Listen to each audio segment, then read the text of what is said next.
Happy Sabbath and God bless. We have just finished our first week. We have just unraveled lesson 1, and we are about to unravel lesson 2 for week 2. This week's lesson is entitled The Central Issue, Love or Selfishness. And here is the memory text that is going to set the bar for us. Fear not, for I am with you. Be not dismayed, for I am your God. I will strengthen you. Yes, I will help you. I will uphold you with my righteous right hand. And that comes from Isaiah 41:10. So our Bible study that we've been reading from since lesson 1 gives us something to think about. And here's what it says. Suppose you are a herdsman tending your goats on the Mount of Olives overlooking Jerusalem. You hear voices. Immediately you recognize the voice of Jesus.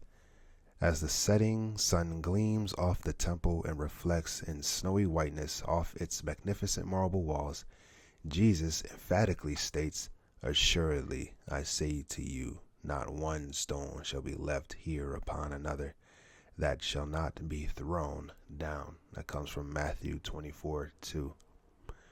The disciples are confused, and so are you. What could Jesus possibly mean by these words? How do they relate to the end of the world that Jesus' disciples asked about? You listen in rapt attention as Jesus masterfully blends events that would lead up to the destruction of Jerusalem with those that would take place just before his return. In the destruction of Jerusalem, we discover a foreshadowing of Satan's strategy both to deceive and destroy God's people at the end time. Jesus' instruction in Matthew 24 clearly outlines last day events in the context of Jerusalem's fall. We will study Satan's twofold strategy, both to deceive and destroy God's people. What the evil one fails to accomplish through persecution, he hopes to achieve through compromise. God is never caught by surprise, and even in the most challenging times, he preserves his people. So again, the title of this week's lesson is called The Central Issue, Love or Selfishness.